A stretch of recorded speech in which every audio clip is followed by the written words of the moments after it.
today's last panel, and the topic is about the BI 2.0, and we have five speakers, and the topic will actually the panel topic is BI 2.0, but it's about, I think it's really focused on BI and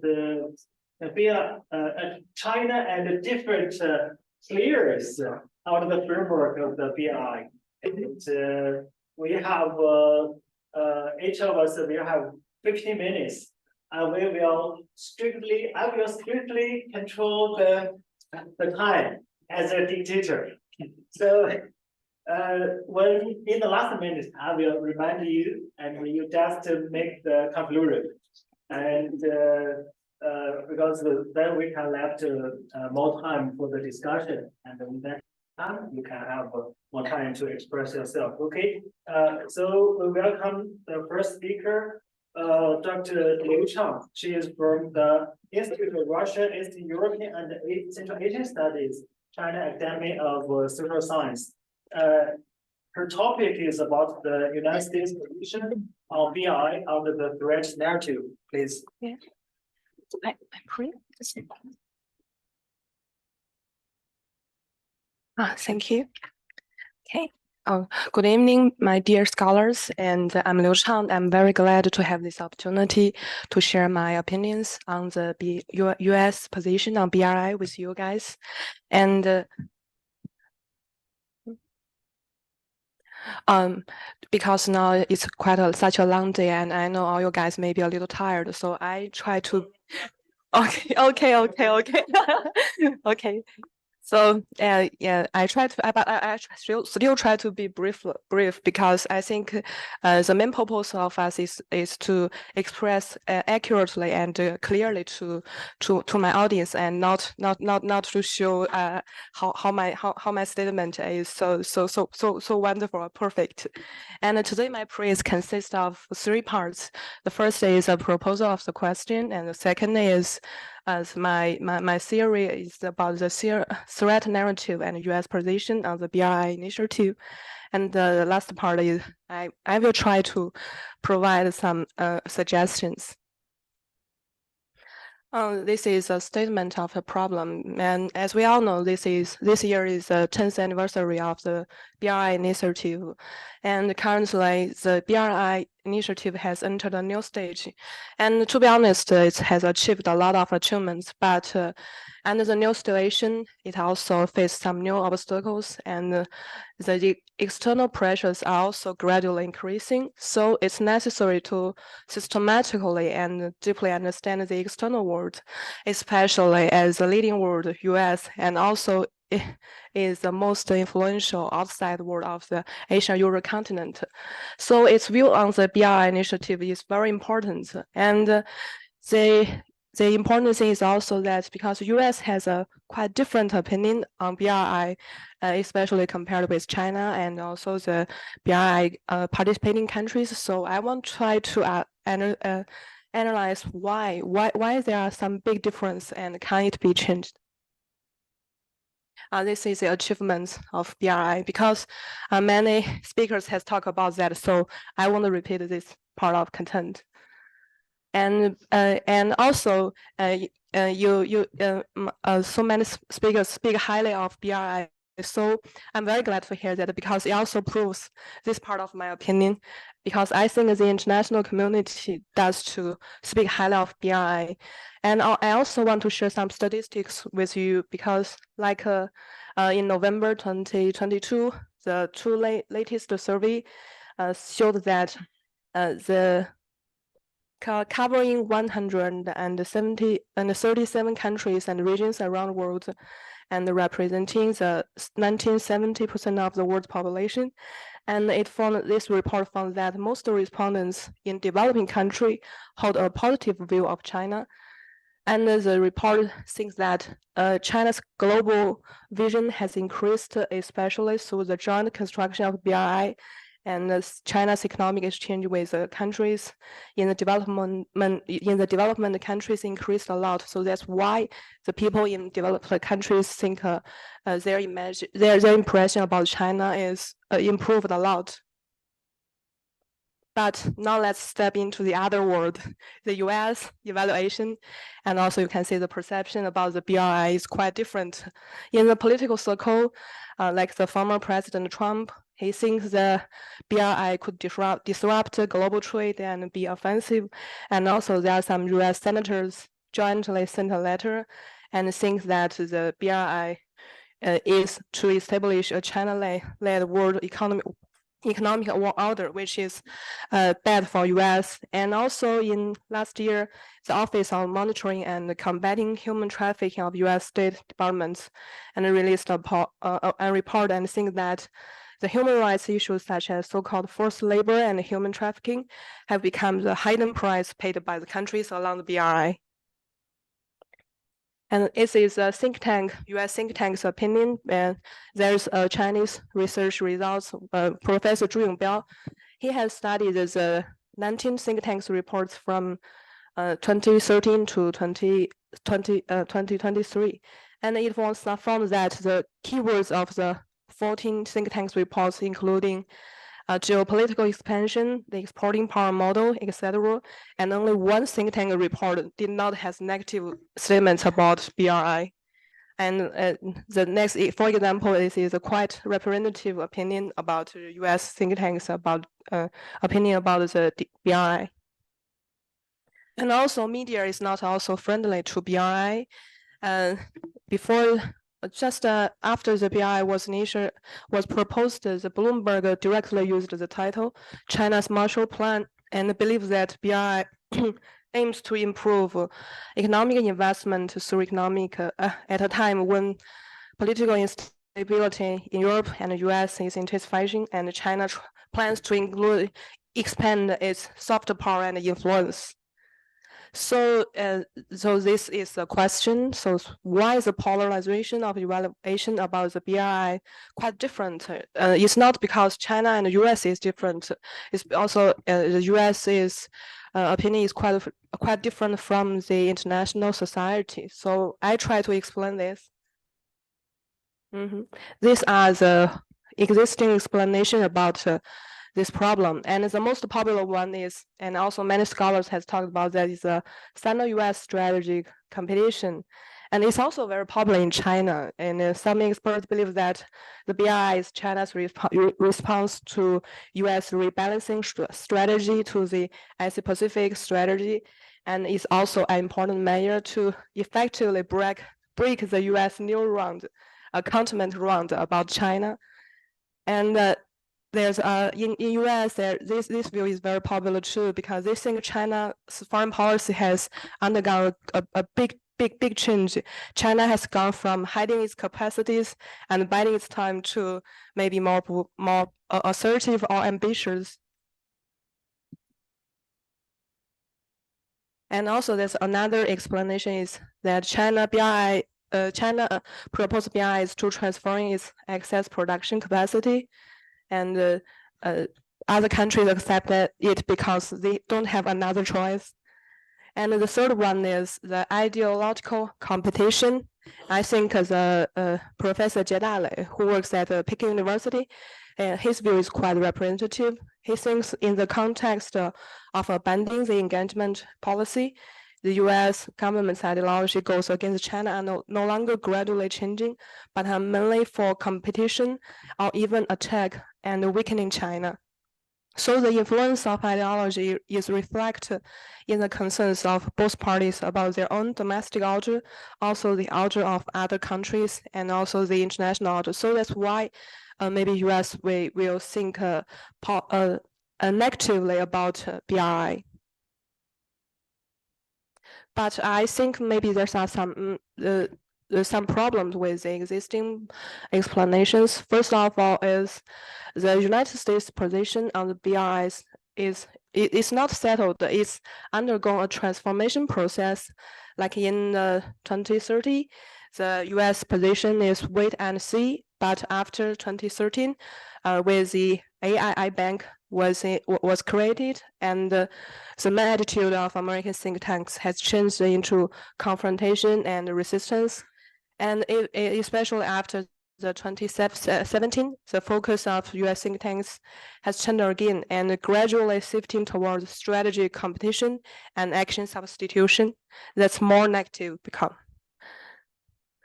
So, and the second is, I think the problem is it's not totally completed, consistent with facts, because when the BRI was proposed, at that time, China-US relations already has a little, a very tense, but at that time, the US attitude about the BRI is not so negative.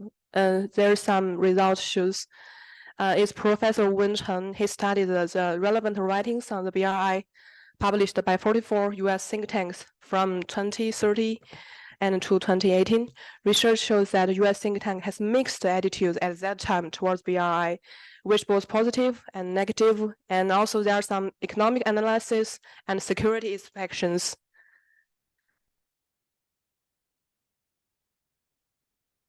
And also, I think so, and I think it's the real big change for U.S. attitude towards BRI is because the U.S. Attitude about China has changed a lot. It's in 2017. The National Security Strategy Report released by U.S. and the National Defense Strategy Report. And at that time, China started to describe, the U.S. has started to describe China as a great power competition and think that China can challenge the geopolitical dominance of the U.S. And then at the September of 2018, the Center for New American Strategy Study Center and released a report titled "How to Respond to China's BRI." And this report recommended that U.S. should launch an American vision that emphasizes free, open, and sustainable development, and do the public diplomacy offensive to counter China's BRI, and mobilize resources to respond to it comprehensively.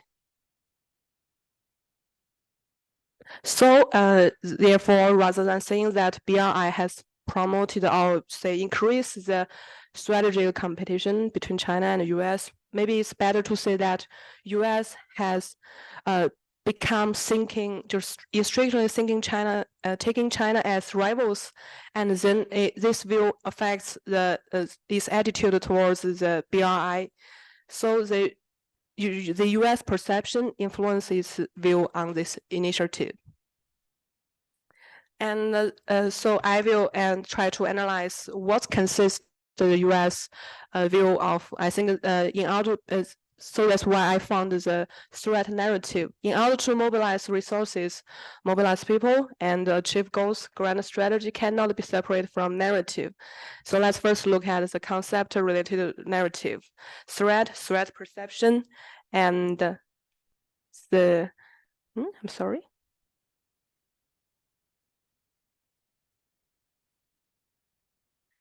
And also the how the U.S. understand its threat is. Let's see the 2023 annual global threat assessment, which was made by the U.S. intelligence community. This report clearly states that U.S. states now face two types of intervention strategic challenges, and which is major powers, non-state actors, and they are competing for dominance in the global world order, and various global challenges superimposing on each other during the recovery period of the epidemic. So, and this is quite a very influential report and can reflect the US view about the threat. So that's I think what the US threat narrative is. And this is something about the narrative, which was consists of 4 parts, which means setting, causality, figure, and plot. And the narratives in international relations are also at 3 levels. First is describing how the world is constructed and who is our friends, who is our enemies. Okay. I'll try to be very fast. And the second is national level, and the final is issue narrative. And this is a US threat narrative believes that there is a threatening opponent at the level of the internet system for a long time. This opponent is quite different from itself and at a national level and is adopting a series of unfriendly and hostile behaviors to harm its own interests. Maybe now, which is China. And also this is elements of this narrative. I will just slide. Let's go to our my suggestion. And to be honest, I'm not just want to blame US, and also I don't want to deny that they do has some serious, maybe I can say, competition between China and the US, and also in the near future, maybe the two, even the most important bilateral relations in the world, they may still need some time to be stable and to get back to the normal state for a long time. But maybe we still something that we can do. Because we want to, we want to return to the facts of the BRI and let's just to see what BRI is really do and what it really brings to the countries participate in it. And also we want to break away from the tragic narrative of the new Cold War, and maybe it's a little optimistic, but if the perception surrounding BRI can be changed, then maybe it can be changed in other place. So this is a specific suggestions, acknowledge that narrative and now stated it can be changed by people. And secondly, and the BRI is more accepted and highly appraised by international community. So there's still some opportunity. And third, that let's build the BRI together. Thank you so much. Thank you so much. You make a very good yeah. literature review. Any comments and criticism as well? Thank you so much. And we'll also explore a new framework to explain the US and the visions. And our next speaker is Professor Eldem from the Fenerbahce University, Turkey. And we'll have 15 minutes. Thank you very much.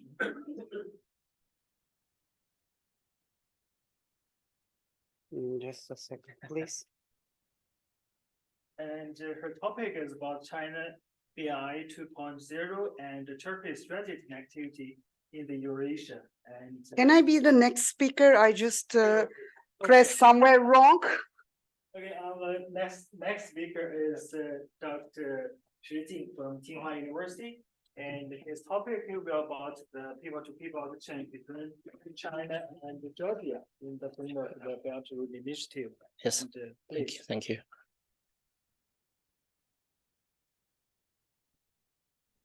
Good afternoon. I think it's still afternoon. I feel quite happy to be here to meet Mr. Sakhanyan again here in person, and especially in his country, Armenia. I still remember we unexpected met last summer at Antony's College, Oxford. Before that time, we have been friends for long, but only on each other's Facebook list. I know he's a talented researcher in China and did quite well in academia. So thank you again for letting me to say something here. Today, I'm going to dedicate a couple minutes to introduce you some information of China-Georgia people-to-people exchange within the framework of Belt and Road Initiative, and I'm trying to mainly explore the sphere of education, culture, and tourism. Actually, it's a project that I plan to participate this year for the book project. And maybe next slide. Okay, before illustrating the main contents, I'd like to show you several keywords related to my presentation. Obviously, the topic for today is BRI, and the 2023 marks the 10th anniversary of its launch. Therefore, we are making it to be one of the prominent topics relating to China research again, and people-to-people exchange as a main research perspective, and that is also the initiative from my friend for the latest book project. And thankfully, I spent time learning a lot in this category of BRI. So in my view, it is a way to building connectivity between countries, and China's policy is always trying to adapt the local requirements when implementing projects of different sorts. I spent already several years looking at Caucasus and stayed in Tbilisi for comparatively a period of time. So I choose Georgia for a case study. Next, please. Our story, I mean, the BRI commences in 2013 with the birth of the Belt and Road Initiative, a transformative force reshaping global economic landscape. The BRI aims to enhance trade, investment, and cultural ties between participating countries as well. So while today we zoom in on the unique partnership between China and Georgia through a way of exploring the field of normal people of both countries can engage and benefit from the fruitful fruits. Although there's the diverse dynamics of post-Soviet Eurasian countries, Georgia emerges as a beacon of collaboration with BRI. As we navigate this intricate relationship, we'll witness how Georgia actively engage and set a stage for model cooperation and exchange. Next slide, please. In fact, we still exist some misunderstanding, or we can call it a prejudice towards BRI. The majority of these points of view stands for special mentality that regarding the BRI as a competitive strategy from Beijing, and it has become a symbol of part of zero-sum game to some individuals, organizations, and even governments. We all know about that. Peeling back the layers, we discover China's meticulous approach to collaboration. Under the BRI, each participating country, including Georgia, actually they received a customized objectives and plans. For example, that we know that Georgia lays great importance to its geographical advantages, and China responds positively and actively by participating, actually, not manipulating in the projects targeting at improving connectivity. The emphasis on localization becomes a cornerstone, underscoring the importance of adapting initiatives to specific regional context. I mean, China's commitment within the BRI extends beyond economic interests. This commitment to people-to-people exchange, interaction, and understanding become a guiding principle within the BRI. Next, please. China, when we talk about China-Georgia relations in all, despite some challenges like the locations are of two countries are far from each other, and there's exists a culture difference, and also but the common aspiration for building the link within the BRI is the same, and the attraction for knowing each other. I mean, on the just the normal people level, these new perspectives are making the relations between China and Georgia transcends traditional perspectives. Actually, it is a new trend in the years recently. Georgia actively participates in the BRI and demonstrates substantial interest in mutual collaboration. What I would like to is that the partnership extends beyond economic ties, like we always put in the first place, with the emphasis that people-to-people exchange and cooperation in various realms. As we dive into intricacies of collaboration, we uncover the unique dynamics of the to define the China-Georgia relations in a new way. Next, please. When talking about the forms of cooperation, educational exchanges, I will mainly focus on my perspective, like the education exchanges act as a dynamic bridge connecting students to share knowledge across the borders, and cultural initiatives. Also, there's vibrant intersections, blend artistic traditions, fostering. Also, I think it did a lot to make people understand better of both countries. And also a surge in tourism that, especially after the pandemic, becomes exploration of diverse landscapes. These initiatives far beyond statistic optics, like showing a shared interest of profound connections. And actually each detail be in a classroom for the Chinese learning or an art exhibition or tourist journey illustrate often multifaceted nature of the new way or a new model of partnership. Together, the examples with the BRI structure compose a living testament, like reflecting the richness and collaboration, other than or along with the economic or the traditional perspective of cooperation. Next, please. In recent years, the dynamic of landscape of people-to-people exchange between China and Georgia has witnessed remarkable growth. Like I just introduced, educational collaborations has flourished, which fosters a wealth of shared knowledge, especially in the field of Chinese learning for the local Georgian students and Chinese learning language teaching institutions overseas. As you know, the Confucius Institutes are playing still a quite unique role for introducing China and the culture for the local people in each country overseas. And also cultural initiatives has deepened cultivating mutual appreciation for traditions and values, and also through the knowledge of language. And as well, notable surge in tourism also reflects a positive trend in the relations. This recent history underscores the indispensable content and involving nature of collaboration between China and Georgia. Actually, it proves a shared commitment to mutual understanding and emphasize the importance of continuous dialogue and engagement in a shared future of the bilateral relationship. Next, please. And when we talk about the connectivity and regional challenges, actually it is aspiration and also the facts for the region, not only for Georgia, but also for all countries and even the broader the big Caucasus. In the South Caucasus, connectivity is not just a logistical challenge, but also a high-charged political issue, as many of the speakers today also mentioned, and shaped by the geopolitical complexities and also different kinds of challenges. This region becomes a backdrop of China's commitment to foster regional connectivity. I do not mean that China wants to take in charge in terms of promoting the connectivity by taking part in different projects, but actually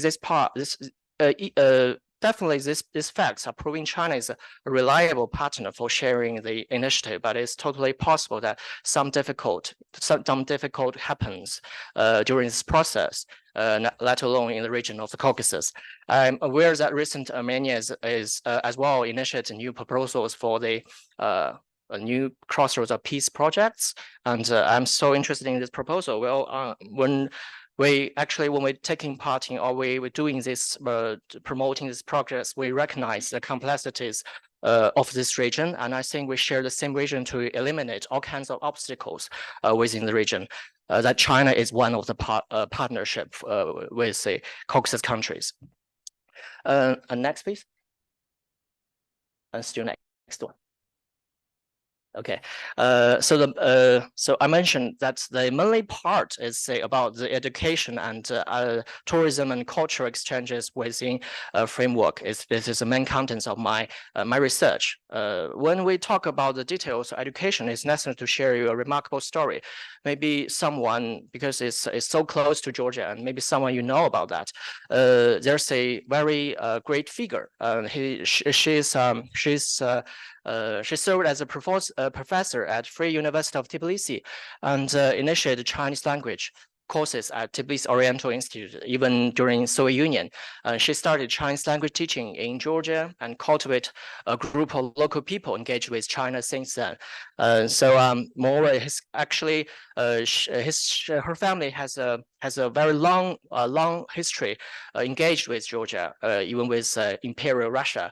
Her family connections with Georgia adds another layer between the China and Georgia. Even in 1893, this professor named Liu Guangwen and her grandfather Liu Junzhou even embarked on a journey with Russian tea merchant to the Black Sea to cultivate Chinese tea in Georgia. This historical narrative underscores the deep-rooted ties between the people of two countries. And she went to Tbilisi in 1959 for her study, and then settled in Soviet Union, and then married and chose to change to the citizenship of Georgia after independence. And she still serves as a very active actor promoting the Chinese culture locally. So I'm very lucky to have some conversations with her, and she's already at nearly 90s and still very active and very healthy, and to play a very important role between two countries. And the next one. And when we talk about the tourism, we need to know something about the transportation links, because it's not just because the humanitarian commitment or the engagement should be supported by infrastructure. And Georgia's commitment to Euro-Atlantic integration and its role as a crucial crossroads in the South Caucasus position it quite strategically. Georgia engaging with the BRI and benefits from Chinese expertise in vital infrastructure projects, promoting regional connectivity. Despite challenges during pandemic, tourist statistics reveal a substantial rise in Chinese visitors to Georgia since early time of 2023, symbolic of the flourishing people-to-people exchange. In fact, Georgia does not belong to the categories that Chinese visitors are aware of for a visit or for a trip years ago, but the situation is unchanged. I mean, based on the social media, Georgia and neighboring countries became options for Chinese citizens right now. So let's come to the conclusion.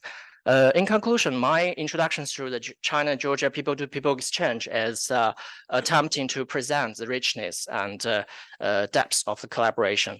From the perspective of China and its cooperation with Georgia, it's essential to speak again the people-to-people exchange in promoting the comprehensiveness of the bilateral cooperation. China highly values its ties with Georgia and aims to build a mutually beneficial cooperation among all the fields for cooperation. These ties between people capable of functioning as a special role. Despite the complexities in Georgia, I believe China's engagement and undoubtedly still remain distinct and very special. By the way, this is only a case study. I found some similarities among the countries in the region when I'm looking at Georgia. I'm looking forward to learning more news in terms of humanity ties between China and Georgia and other countries in the region. So thank you very much for your attention. Thank you so much, Dr. Xu. And according to your introduction, our views from the elite to the ordinary people is very interesting. And okay, welcome our next speaker, Professor Eldem, and the topic will be about the BRI and Turkey. Thank you. Thank you very much. I have made a slight change in my topic. Because today I heard that middle corridor gets attention, and I have written a short policy paper last year, and it is published by the German Institute of International and Security Affairs, SVP. So largely based on that paper, but also including some theoretical or conceptual parts from my ongoing research project about Turkey's repositioning in the emerging world order. I will try to talk about the rise of the middle corridor. And I will discuss the reinvigoration of middle corridor, both as a regional economic zone comprising Central Asia, Caucasus, and Turkey, but also as an increasingly attractive alternative route for Eurasian connectivity.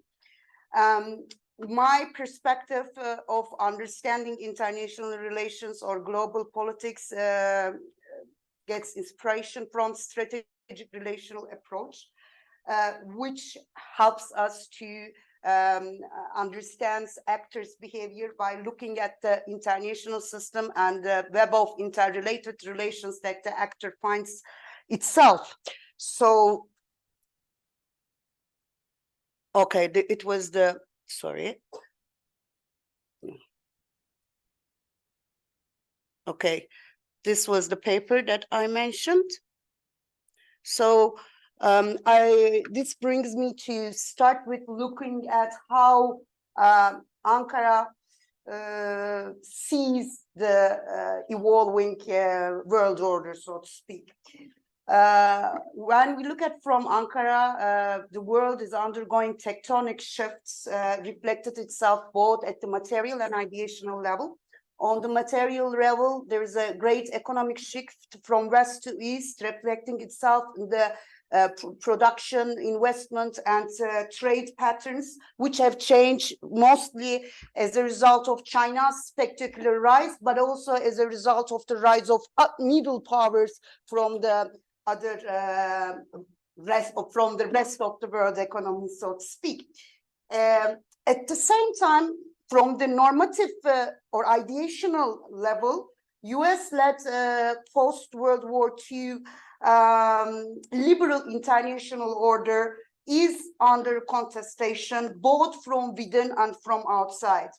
The rise of illiberal populist forces, both within the West and on the outskirts or the periphery of the West, the illiberal practices that characterize the US war on terror in Afghanistan and Iraq, the perceived misuse of responsibility to protect norms in Libya by NATO forces, which was of course Turkey also part, failures to bring the internationalized civil wars such as in Syria, Libya, or Yemen to a negotiated settlement, the illegal global surveillance of Five Eyes alliance have been clear indications of complex disengagement from liberal values, even by those liberal democratic states who helped to institutionalize the rule-based order. Instrumentalization of the liberal democratic norms for strategic ends. Inconsistency or selectiveness in democracy or human rights promotion, perceived hypocrisy or double standards, have not only created high reputational costs for the principal and most powerful advocates of the liberal rule-based order, but also fueled misgivings in Ankara against some of the powerful Western states who are using international institutions for their own advantage, leading to the institutionalization of state inequality on the global or on the international level. Moreover, from the perspective of Ankara, the international organizations are proving ineffective to provide solutions to the world problems, which is summarized under the slogan of "World is bigger than five," which is the slogan used by Recep Tayyip Erdogan.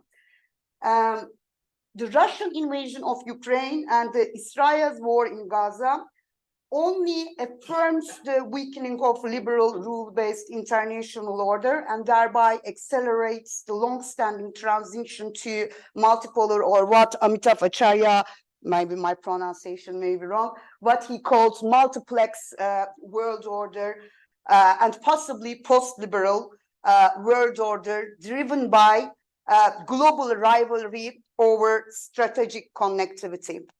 To put it in a different way, it seems that the contention between great powers and aspiring great powers over physical and non-physical linkages between geographies, economies, polities or governments, and peoples will be at the heart of the emerging world order, or the multipolar world order 2.0. So, of course, China's Belt and Road Initiative, encompassing various elements, have been the pioneer of the strategic connectivity projects, giving rise to several competing or complementary initiatives by the adversaries or competitors of China. As a matter of fact, connectivity strategies have become a core component of geopolitics of the 21st century. According to some, a new age of hyperconnectivity has been started, and competitive connectivity is the arms race of the 21st century. This global rivalry over connectivity is more likely to have systematic impacts on the global politics. First, it is likely to increase, as my colleague John Harta, sorry for my pronunciation, he also touched upon to the similar point.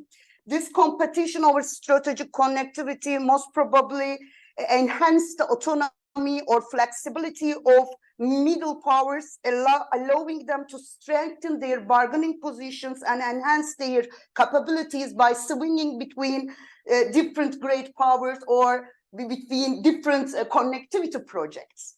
As a result, middle powers and other secondary states, especially those acting as hubs, bridges, or nodes, will gain revitalized forms of agency and will expand their room of maneuver in this new world order. One of the important connectivity projects that complements China's Belt and Road Initiative is Turkey's Middle Corridor. It is Turkey's Middle Corridor project, which has been revitalized after the Russian invasion of Ukraine. The Russian war disturbed the overland connectivity over the northern corridor, passing Russian and Belarusian territories which are under sanctions. China-EU shipments along the northern corridor have decreased by 40%. This situation has increased the appeal of Turkey's Trans-Caspian Middle Corridor initiative, which bypasses both Russia and also Iran. Already before the war, Middle Corridor was gaining popularity as the cargo traffic along this route increased by 52% from 2020 to 2021. Both European and Asian investors have shown significant interest to this route. The volume of the cargo along the corridor has more than doubled in 2022 compared to the previous years. What is Middle Corridor? The Middle Corridor is a Turkish initiative that seeks to reroute China's southern corridor from Iran, which is under sanctions, to Caspian Sea, to South Caucasus, and Turkey to offer a competitive route to Europe. The corridor connects Turkey to China via Georgia, Azerbaijan, Caspian Sea, and then either through Kazakhstan or through Turkmenistan, Uzbekistan, and Kyrgyzstan. It is the shortest route between China and Europe, 2,000 kilometers shorter than the northern route, and it shortened the travel time by 15 days when it compared to the sea route. Although the origins of this initiative goes back to 2009, much before than the declaration of the Belt and Road project in 2013, until very recently, not much progress has been made,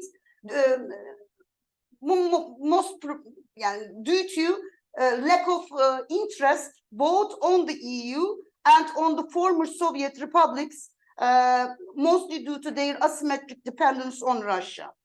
As a matter of fact, the idea of a middle corridor was put forward by the Turkish ambassador Fatih Ceylan to develop a multilateral cooperation in the region within the context of Turkey's normalization efforts with Armenia back in 2009. But later, normalization with Armenia ended, and until 2014, no major step has been taken. Russian annexation of Crimea in 2014, as well as sanctions imposed on Russia, has increased the Central Asian countries' interest on diversifying their foreign relations away from Moscow. Later on, last year, the Russia's war on Ukraine and attempts made by Kremlin to intimidate other countries in the region have further changed the regional dynamics in favor of Middle Corridor and for greater Turkic cooperation. As a result, Turkey has formed a new strategic partnership with Kazakhstan and Uzbekistan and become more involved in multilateral initiatives such as the Organization of Turkic States. Organization of Turkic State founded in 2009 to promote cooperation among Turkic-speaking states, and in the last few years it became an organization with a clearer political and economic agenda. Its members include Azerbaijan, Kazakhstan, Kyrgyzstan, Turkey, and Uzbekistan, and observer states Hungary, Turkmenistan, and last year Northern Cyprus is also accepted as a observer, but there is a lot of pressure by the EU on the Turkic states by not making any kind of relations with the Northern Cyprus. 2 minutes. Okay, so according to the regional connectivity plays the most important role within the organization. So the vision document adopted last year shows that the organization wants to emulate European integration model. So trade facilitation, development of export transport routes, and energy connectivity is important. And a new Turkic investment fund have been founded to provide funding to those projects. So to conclude, Middle Corridor is not likely that it will fully take over the Northern Corridor. However, the regional integration efforts along the corridor will probably continue with a greater extent at the expense of Russia.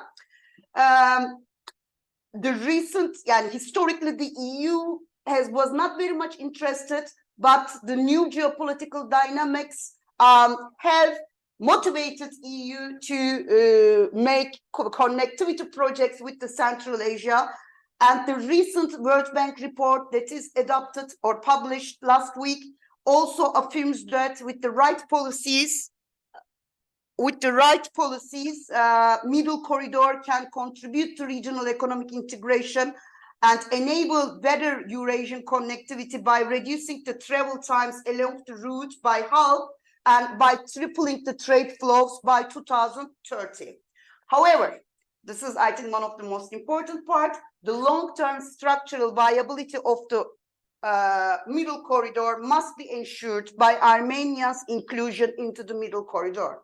The economic benefits of the corridor may motivate Yerevan to complete the necessary infrastructure construction along the Zangezur corridor, which will ensure that the Middle Corridor is the shortest overland route from Asia to Europe. According to Armenian Economy Minister Vahan Kerobyan, reopening the Armenian borders and transportation routes with Turkey and Azerbaijan would allow the country's GDP to increase by 30% over the course of the 2 years.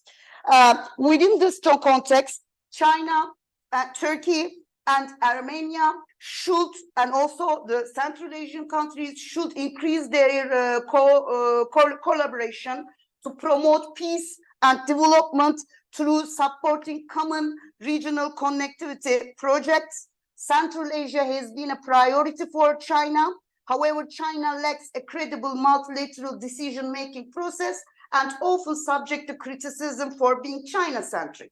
So China can use the Organization of Turkic States as a multilateral oversight or investment decision-making body, which would make China's foreign policy more inclusive, more transparent, and maybe regionally more coherent. Finally, by taking the yesterday's positive developments into considerations, which I refer to the agreement, like the confidence building measures adopted by Armenia and Azerbaijan yesterday, provides us a positive atmosphere for enabling or for facilitating a peace treaty, eventually leading to the finalization of the Zangezur corridor and the Middle Corridor. Thank you very much. For presenting. And is to make a very detailed explanation of the middle corridor and the regional order. And our next speaker is Dr. Lolita Koroleva, and she is from the National Research University of Higher School of Economics of Russia. And she will talk about the BI and the EU. Yeah, Please. sure. Thank you so much. Just a second. Good evening, dear colleagues. I'm honored to be a part of this conference. Many thanks to the organizers under the leadership of Dr. Sakan. So my presentation will complement today's presentation of Dr. Koroleva and Dr. Liu Chen. So then we will conduct a comparative analysis of the United States and the European Union perception of the BRI initiative. As we all know, in October, the third international One Belt, One Road forum was held aimed at developing high-quality cooperation. The previous summit took place 4 years ago. So during these years, the international context has changed greatly, as we all know. And since my topic is the meaning and perception of the BRI by the European Union, let me highlight two important factors that are changing the context of the EU's relationship with China. Firstly, the background context is the military conflict between Russia and Ukraine, which is shaking European security, which encourages the European Union to look for ways to put pressure on Russia, including calls from the EU to China to influence Russia and stop this war in Ukraine. Just yesterday, the first face-to-face EU-China summit took place in Beijing, and the EU considers Russia-Ukrainian war as an existential security problem for the EU, and it's very important for the EU to include this question into all negotiations between EU and China. And so just yesterday, during this EU-China summit, the EU tries to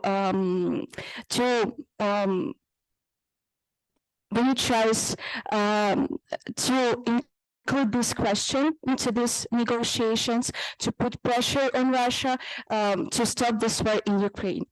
Secondly, the main factor is the transformation of the world order, during which the EU begins to lose its potential and its position, and China begins to acquire more and more geopolitical importance. The decline in the importance of the Western-centric institutions and the emergence of many new alternatives puts the entire Western world in a vulnerable position, including the EU and its member states. In this regard, the entire Western world, including the EU, is trying to combat the growing importance of China in international affairs by criticizing different China initiatives and by creating alternative projects. One of those projects criticized by the EU is the Belt and Road Initiative. In fact, the desire to create alternative projects was noted by EU institutions back in 2020. Thus, the European Parliament noted that the Western bilateral and multilateral initiatives in the field of infrastructure and communications developed as an alternative remained fragmented and were inferior in scale and scope to the rapidly expanding geographically and thematically the Belt and Road Initiative. The European Union criticizes the Belt and Road Initiative for morphing from a regional economic integration initiative into a rapidly expanding global foreign policy endeavor. It's increasingly perceived as a tool for promoting a new model of regional and international relations and an alternative model of governance that challenges the Western-led rules-based order. Similar EU motives are noted even earlier. For example, in the 2017 strategy documents, you mentioned that China's global influence and interests are leading it to demand a greater say in global economic governance. And what is more important, in international relations, China is also becoming more involved, and in his region, China becomes more assertive from the point of the European Union. In addition, in 2017, 27 out of 28 by that moment EU ambassadors to China signed a report noting that the BRI contradicts the EU's trade liberalization agenda and shifts the balance of power in favor of subsidized Chinese companies. It was also mentioned that Chinese companies are using all their resources to expand their presence in EU-funded transport infrastructure project. As the EU responds to the BRI is considering a number of EU initiatives, including the EU-China Connectivity Platform, the Europe-Asia Connectivity Platform, and as a result, in order to strengthen the EU's role as a geopolitical and geo-economic player in interactions between the EU and Asian countries, the European Parliament called for the development and implementation of a global EU connectivity strategy. And the Council of the EU instructed the High Representative of the EU and the European Commission to develop a similar strategy, which came into force in 2021. And a little over a month ago, a week after the first One Belt, One Road Forum, the first EU Summit Global Gateway, similar in name as you see, was held in Brussels. Officially, as my colleague said a little earlier, Global Gateway is directed to boost smart, clean, and secure links in digital, energy, and transport sectors, and to strengthen health, education, and research systems across the world, particularly in countries of Africa, Asia, and the Pacific, Latin America, and the Caribbean. However, in fact, the EU is using these summits as an opportunity to develop and strengthen interaction with countries and regions in which China plays a prominent role. Thus, the EU High Representative for Foreign Affairs and Security Policy pointed out the importance of the Global Gateway due to the fact that we are not in the situation of the battle of narratives. We are in a battle of offers. And Global Gateway is a central part of the EU strategy to reach out the so-called Global South. This supports the idea that Global Gateway acts as an alternative to new non-Western projects, which include the Belt and Road Initiative. Thus, the Global Strategic Gateway acts as a tool to compete with Chinese infrastructure investment under the BRI. At the moment, it's difficult to judge how successful this strategy is, since it's the new one, and China is already a more experienced player in this area, which has become the main trading partner of a number of countries, including European countries.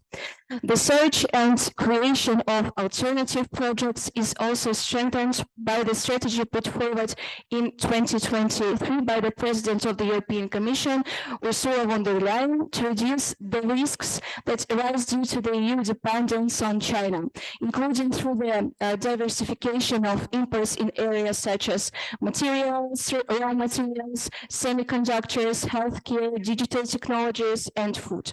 The European Union will continue to reduce critical dependencies and vulnerabilities, including in its supply chains, and will de-risk and diversify where necessary and appropriate.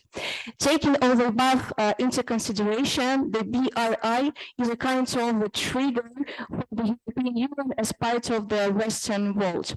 This trigger is encouraging the EU to look for alternative ways of interacting with countries of the world, in particular with the global South, in the context of a battle of offers, in order to play a significant role in our international relations.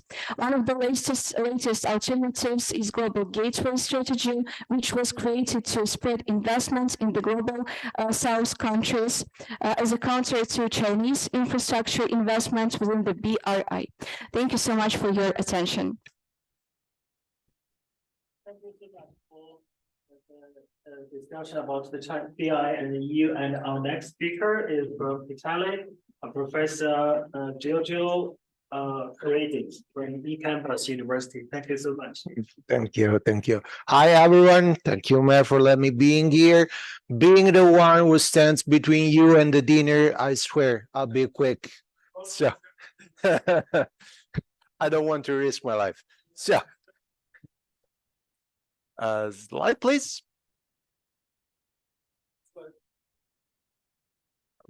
This is not. Up. Where it is? Yes. Okay, sorry. Okay. We start. First of all of the person here know what's the BRI. So I won't bother you explaining what it is and what it is not. But I just want to say that it is the biggest international project since the Marshall Plan. So something really, really remarkable.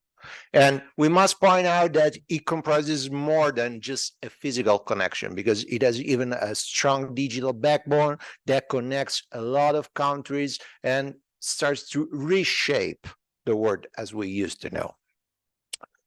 The new Silk Road has been launched in 2013, so 10 years ago. It's a bunch of time, not a quick shift. And it was meant to connect Asia, Africa, and Europe. So a huge, ambitious plan. We must consider this whenever we have to deal with the BRI. In March 2009, Italy officially embraced the BRI. It was a controversial position because all the other countries from EU and our transatlantic allies as well criticized that choice. So it was quite a strong decision from a political point of view. It was, I would say, a brave choice. But in the second half of 2023, the government has changed, and I've started to rethink about this choice. And even the fact that in March 2024, we had to, it was the limit to cancel or renew this memorandum of understanding, the government started to think about and started to look at the data, because of course, every political decision must involve data, not only data, but even other things. In the first days of December, because I'm a lucky person and I had to change all my presentation according to this, the Italian government sent out a letter to the Chinese government to abandon the memorandum of understanding, essentially calling out from the new digital Silk Road.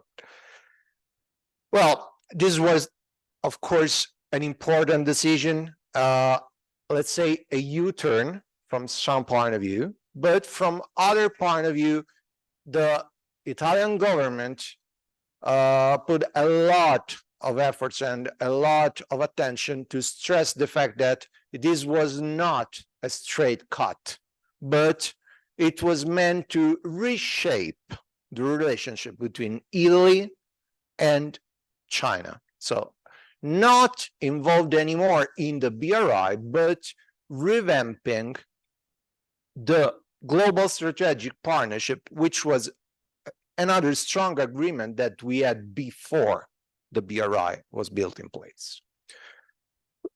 I performed the research because I wanted to understand what was the perception of the Italian economic tissue, all the systems. So I've performed the research to understand if the Italian companies wanted a brand new approach or a BRI 2.0.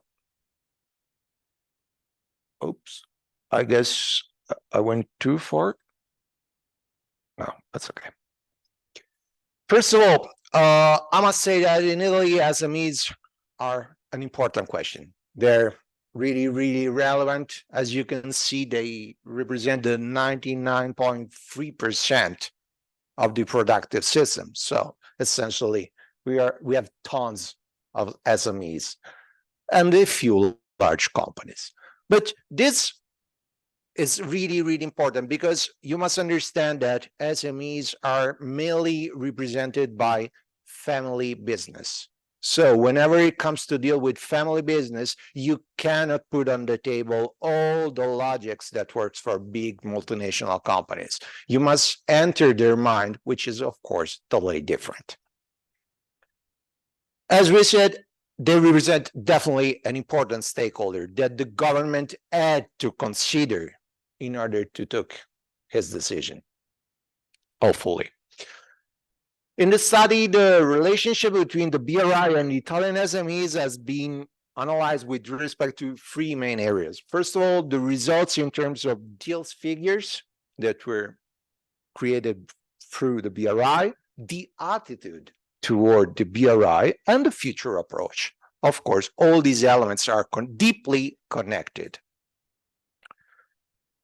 A questionnaire has been given to 300 SMEs all around Italy. So not a really, really huge sample, but a representative one because it has been balanced from the geographical point of view.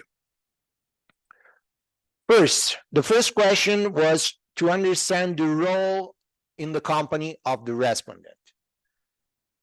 And they had two choices, CEO or CIO. Of course, as we've said previously, we are talking about family business. So the roles are not so distinctive as maybe in a multinational company. And sometimes the CEO is the same person of the CIO. This must be remembered. Why we choose to address these key decision leaders? First of all, to understand their knowledge of the BRI, because knowledge is the basis for every choice.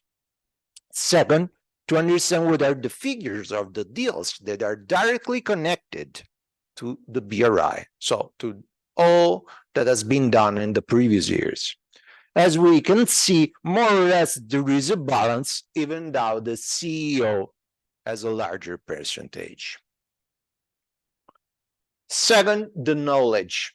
The knowledge is very important, and it's really, really useful to see how the 61% of the sample has a good knowledge of the BRI. So essentially, they know what they're talking about. And this percentage raises to 78%, which, if compared to my previous study of the last year, it's an increase of almost 10%. So not only a very high percentage of knowledge, but even a growing one. It means that the Italian productive system is interested in that topic, and they get information, they study, they are involved. So they are active player, or at least potential active player in the economic partnership with China.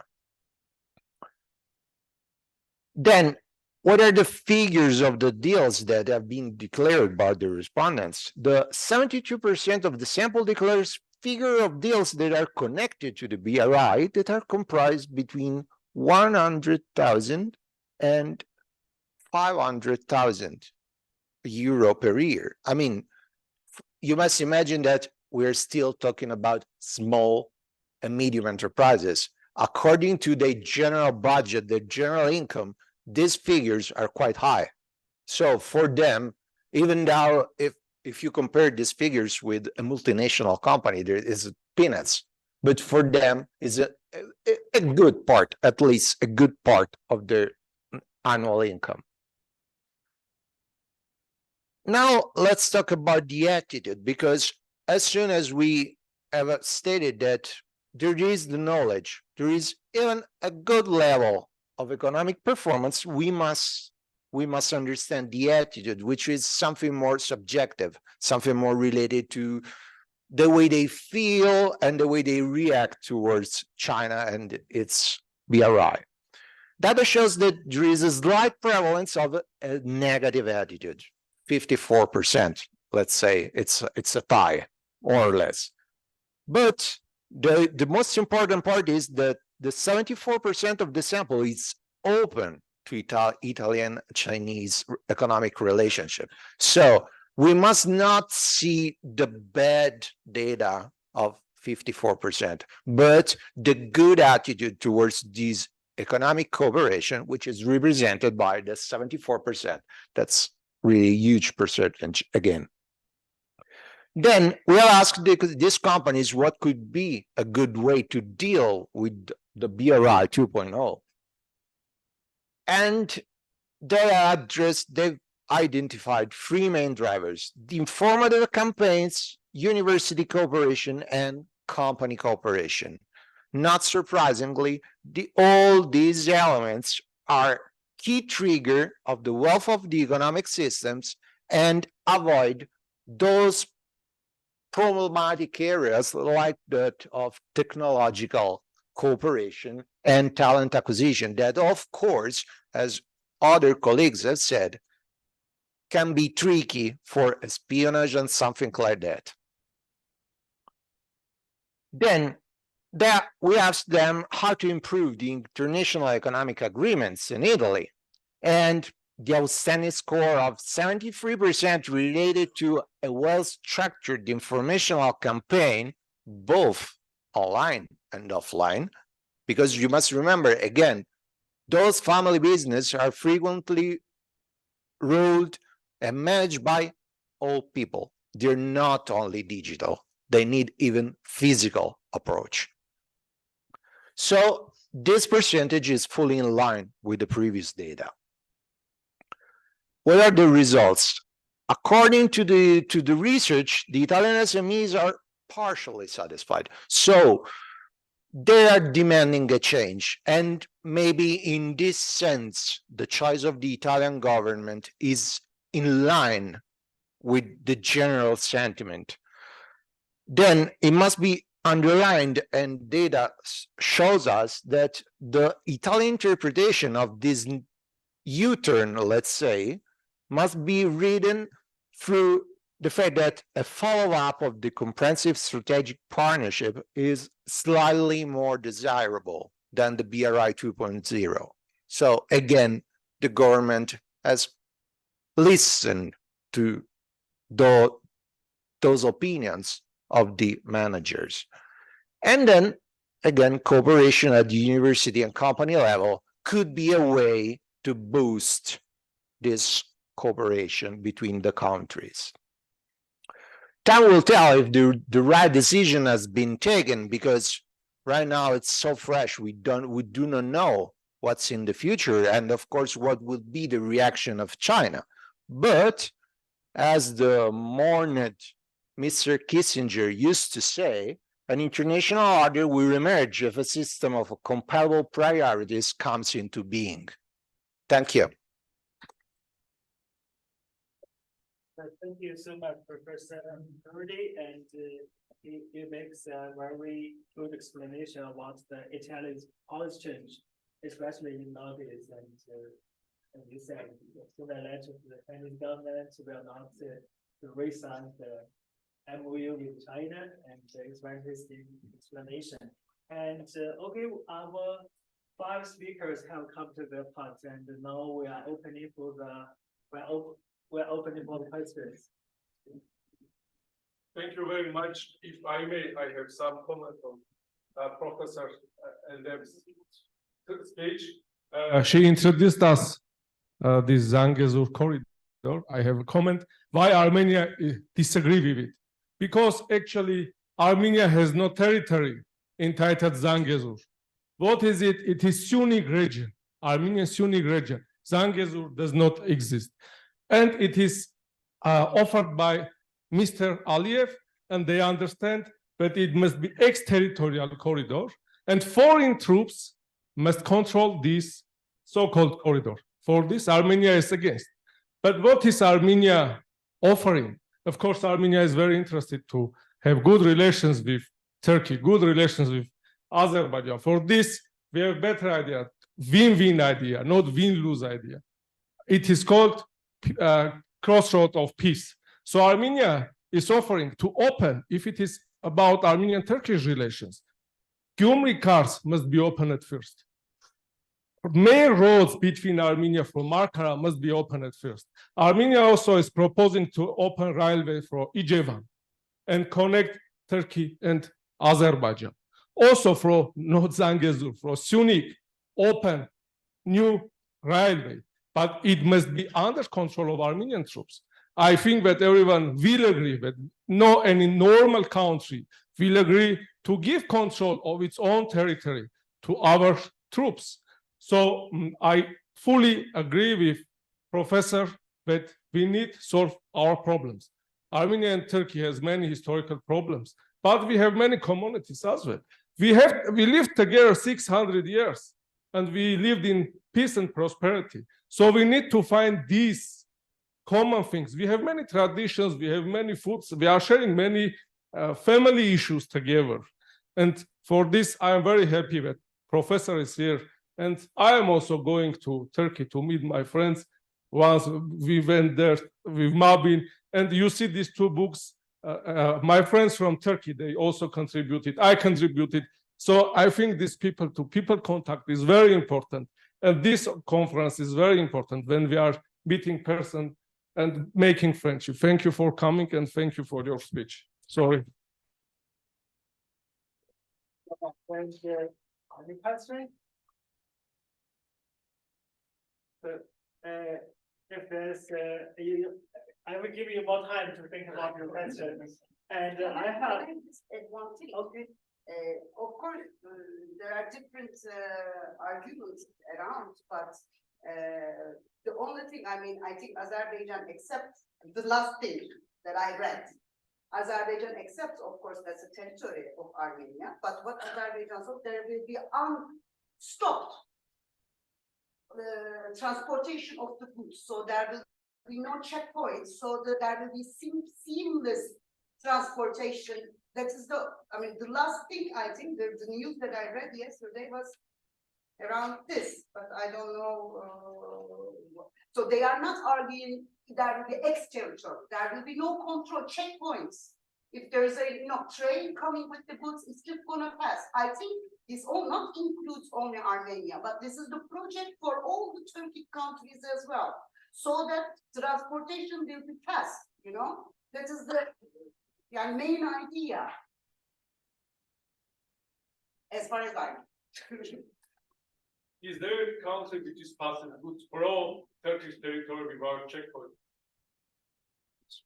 Maybe this is the whole spirit of connectivity. Maybe will open, new horizons for all of us. I won't buy into this question specifically, but I would point out though that the United Nations in the Asia Pacific, ESCAP, the Commission for Asia and the Pacific, does have an initiative on paperless trade or digital trade, and actually many members of Asia and the Pacific have signed up to this. Not enough yet, but actually this is the future of seamless trade in integrated regions. Should be that trade can actually cross borders without having to stop to be checked. And blockchain technology, this is idea. Technology. Blockchain technology, maybe, I mean, we have to investigate. I'm not an expert on the blockchain, but with the blockchain technology, that can be possible. I don't know if any among us. Of course, if there is any kind of suggestion that Armenian goods goes to Azerbaijani territory, checkpoint, of course Armenia will agree. But this peace initiative is better. We are opening everything. And Turkey and Azerbaijan is opening everything. And main road, not just something like a small piece there, but unique cars. What about Yerevan, Azerbaijan? If we are opening all. Very quick observation, can I? And then I won't say anything more. But isn't it interesting when we start talking about a case study? Because I think, while I really enjoyed everyone's presentations, but so much of the time we talk about the Belt and Road Initiative as this grand theoretical or grand strategy, and that feeds narratives on all sides that, it's got some coherence. When actually, when we break it down into all of the case studies, I think that's a really interesting academic discussion to have, because we'll find lots of good stuff there. We'll probably find some bad stuff, just like in anything in the world. There's good and bad. And that might actually help people to understand the Belt and Road Initiative a bit better, the more discussions we have about real case studies. Introduce yourself first.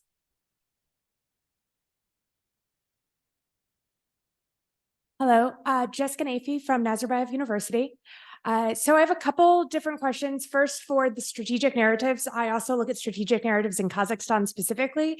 And so I'm interested in particularly, so you were sort of talking about from the think tank point of view, and that has sort of two things. Are they representative of government, and what role does that play in sort of the social, the people-to-people connections, particularly because that's what's of real interest to what I study and look at, is how that is then playing into how people are perceiving the Belt and Road Initiative. And that can speak to larger and future development goals, is when businesses are coming into those countries, how do people feel about interacting with those businesses? Or in Kazakhstan's case, the new visa entry, and now that they're going to deal with possible tourism in a way they've never had before.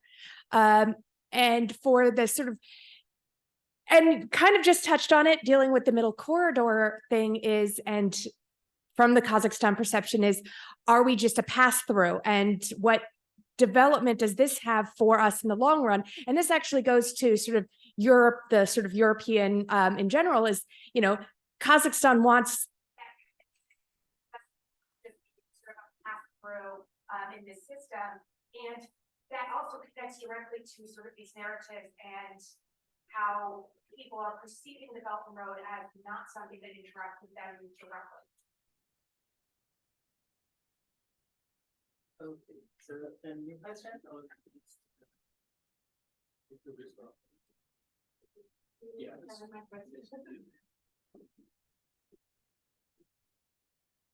Thank you very much for your question. Yeah, because time is a little not enough for me.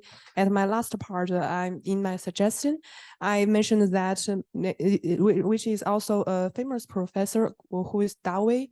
He's very famous U.S. study experts, and last month he went to visit for many U.S. think tanks and visit some U.S. students. And when he came back, he read several articles and comments, and he mentioned that, which I feel very enlightening for me. And he said that now the negative opinion about the BRI and China, and is also the strategy game and the strategy competition between China and the US, are mainly topics in the strategic circle in Washington. And there's also reflection and criticism about the US current Chinese policy and also its own foreign policy. And so I think outside of the circle and in US domestic politics, it's also the economic and social politics, and even like the LGBT maybe is much more important than China and than BRI. And I think that's what we can do. That means China-US relations is not so bad, which we are not, the whole society hesitate or anger about each other. And that's why I try to use narrative to analyze the China-US perception and US perception, which maybe we can do something a little, but gradually, and maybe we can change the attitude towards each other. That's, thank you.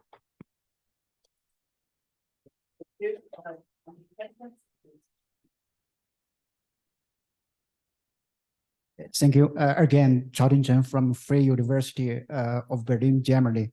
So my question is to Eldem. So we are talking about middle corridor, but I really have doubt on such a solution.